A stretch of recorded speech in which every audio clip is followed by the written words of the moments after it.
Regardez l'influence de l'AES. Regardez aujourd'hui, pour la première fois en Afrique, une instance africaine a imposé un rapport de force où l'Union européenne dit, après avoir voulu déstabiliser ces pays-là, nous reconnaissons à tous les niveaux, on vient négocier avec vous. C'est possible.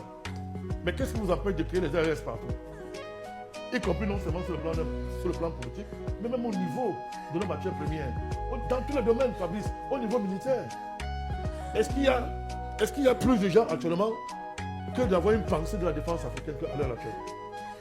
Pourquoi? Je dis les simples choses comme ça. Mais on a un problème. Nos dirigeants ne sont pas à la hauteur pour la plupart. Nos élites intellectuelles, nos élites politiques ne sont pas à la hauteur. La société civile, ce sont des traîtres tous pour la plupart. Donc, Fabrice, vous avez parlé d'une nouvelle saison du panafricanisme.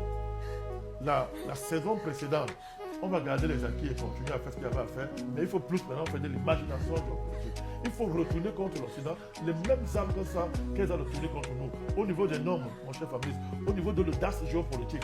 Jamais les gens disent, souviens-toi avec d'opinion, que l'existence de l'ONU n'empêche pas de créer une ONU africaine. Vous vous souvenez à une émission, je vous ai dit ça. Mais à l'époque, moi, qui m'avait compris?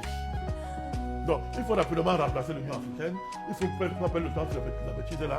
Il faut, en effet de ça, il faut gagner la bataille du financement de l'Union africaine, la reconfigurer de manière qu'elle soit au centre d'un ensemble d'initiatives structurelles, n'est-ce pas, qui permettent à l'Afrique de parler d'une seule voix sur certains dossiers et de s'imposer.